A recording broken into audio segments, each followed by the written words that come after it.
Everyone's talking about soft landing, but they are ignoring the single biggest threat to your portfolio in 2026, the solvency ceiling.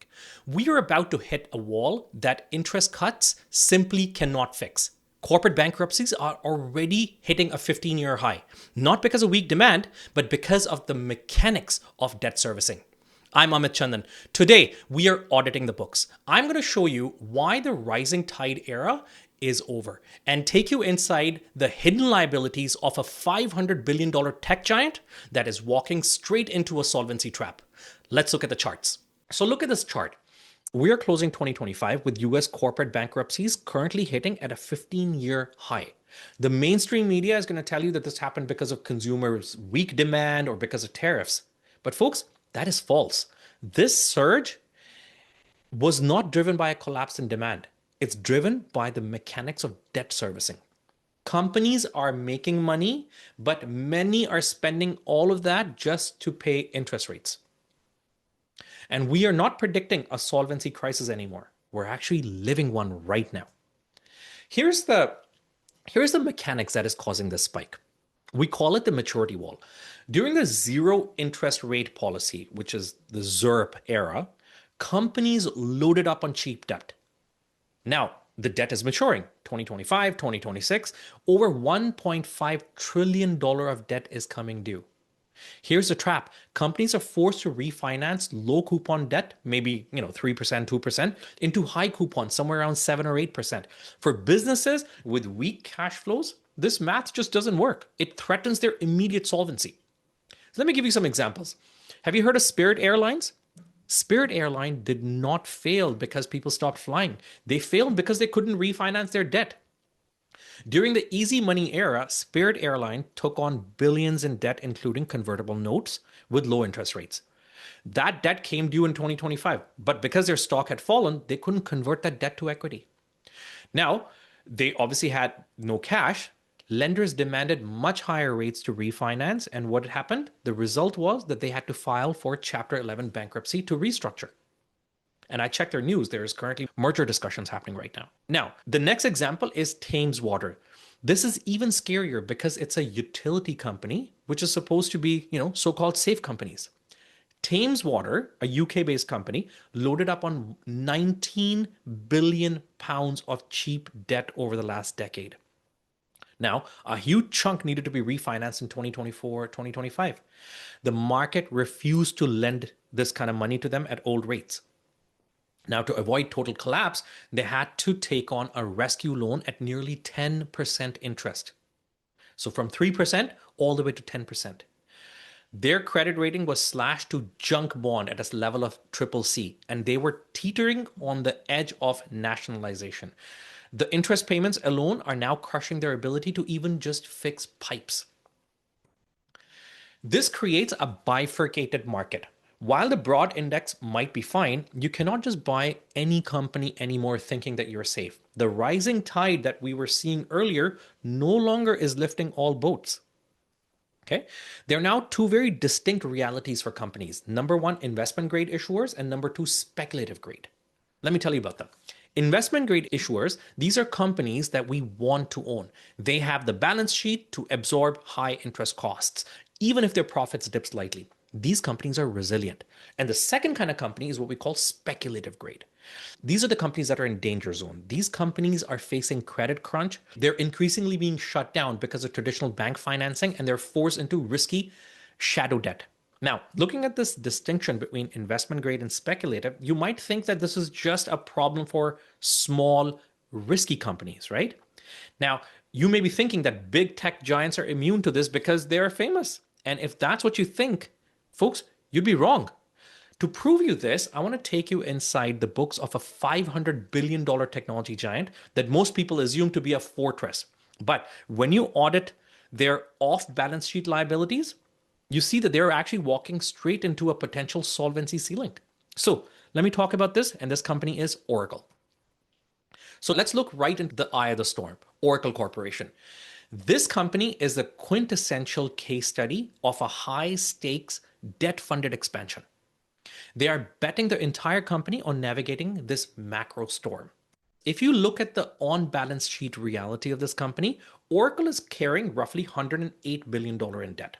Their adjusted debt to equity ratio is a staggering 4.62 or 462%. This level of leverage is extreme for a tech company, but believe it or not, this is not even the scary part. Here's a bombshell. This is what 99% of the retail investors miss because it doesn't show up on their main debt line. And we need to talk about this. This is called the off balance sheet lease commitments. So, what does this actually mean? Think of it like this.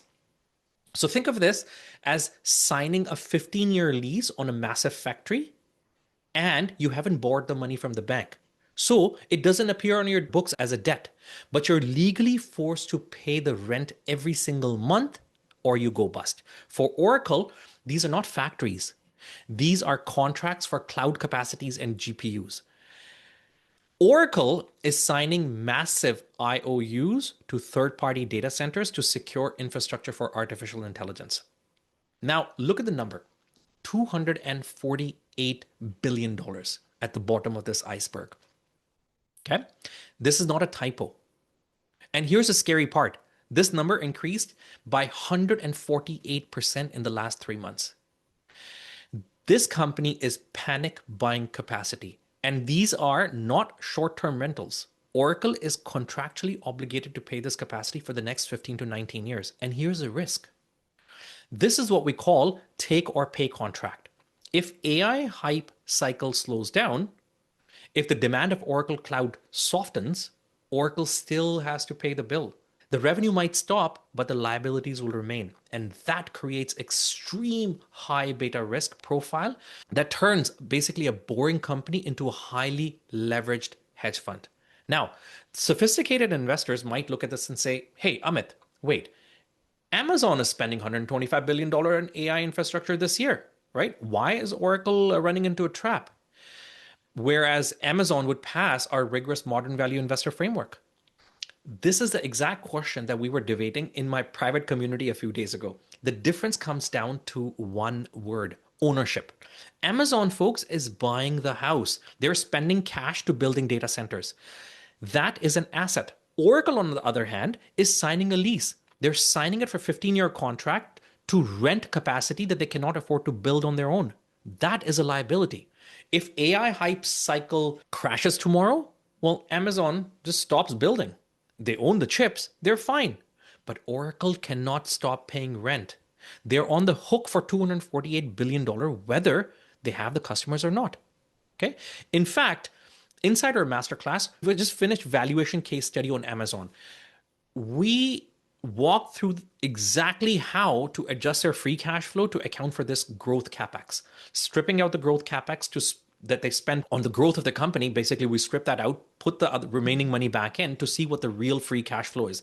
And this is totally different mechanics than what we see here in Oracle. If you want to see that Amazon model and understand the difference between good debt and bad debt, my training is waiting for you. So the obvious question here is, how is Oracle actually going to pay for this? Right? Their business only generates $22 billion a year in cash. But look at the forecast. They plan to spend $50 billion in fiscal year 2026 alone, primarily to buy NVIDIA GPUs. And why are they doing that? They're doing that to fill those leased data centers. Now, if you do the math, $22 billion coming in, $50 billion going out, that creates a massive deficit. We project the free cash flow is going to plunge to a negative territory by about $13.2 billion. So to answer the question, they are not paying for this with profit. They're going to pay for this with debt.